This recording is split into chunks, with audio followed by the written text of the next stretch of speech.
มาถึงวัดเรือนจินดารามเวลา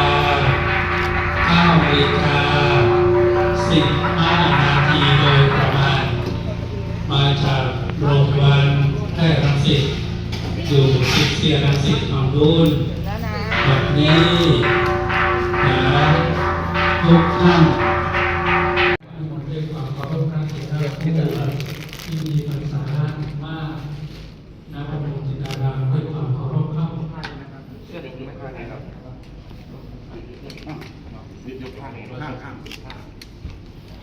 ขึ้นบนหน่อยถ้าประธานณหลวงทรงศพก็กำหนดเป็นทางการเวลา 16 นาฬิกาครับแล้วก็มีสวดพระพิธรรมเวลา 19 นาฬิกาถึงวันที่ 11 วันที่ 18 ตรงวันเสาร์มีพระบิดาเรียนศพเวลา 16 นาฬิกาจีวรเปลี่ยนเขียนเลยจีวรท่านก็ประคองอันนี้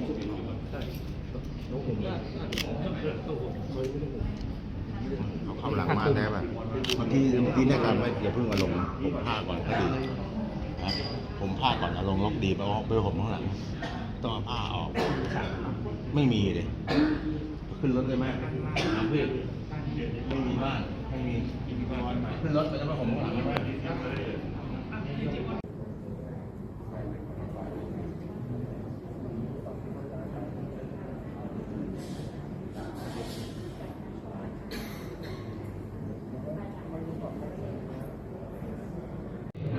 น่าประมาทสมเหตุไม่ควรประมาทในการลุกขึ้นเพื่องานในทุกภาคส่วนเราท่านทั้งหลายจะเห็นว่าเป็นไปด้วยความเรียบร้อยดีงามทุกสิ่งทุกประการบางสกุลเป็นปากีเมื่อเราเข้าสู่พิธีการขั้นตอนที่สำคัญ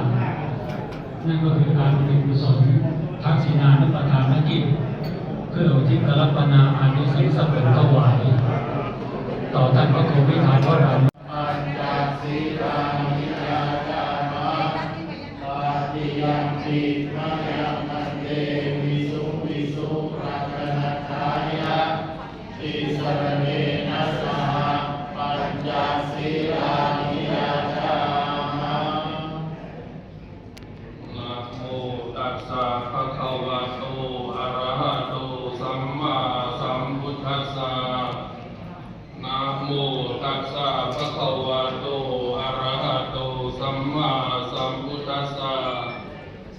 นะโมตัสสะภะคะวะโตอะระหะโตสัมมาสัมพุทธัสสะ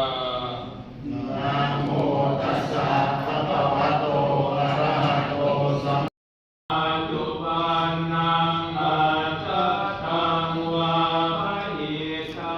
วะโหราริกังวาสุขุมังวาอินังวาปริตังวายังตุเรวาสันติเกวาตเตกาโดยการนำของคุณรุ่นอ่อนคุณทัศนสอนสถาพรมาเป็นเจ้าภาพได้บริจาคปัจจัยในการบำเพ็ญกุศลนี้ซึ่งอาตมาได้รับไปแล้ว100,000 บาทขออนุโมทนากับญาติคณะท่านเจ้าภาพใครจะรับเป็นเจ้าภาพก็แล้วแต่จะเป็นน้ำอะไรบ้างที่อาตมาได้กล่าวไปแล้วต่อไปนี้ขอให้ญาติโยมทุกคนได้ว่าตามตั้งใจว่าตามลงมือนะข้าพเจ้าขอตั้งสัจจะอธิษฐานขออนุภาพแห่งบุญกุศลที่ข้าพเจ้าได้บำเพ็ญแล้วจงเป็นพระวะปัจจัยเป็นนิสัยตามส่งให้ดวงวิญญาณของพระเทพพุทธาจารย์พระครูวิธานวรานุกิจและอดีตเจ้าวาดวัดบูรจินดารามทุกรูป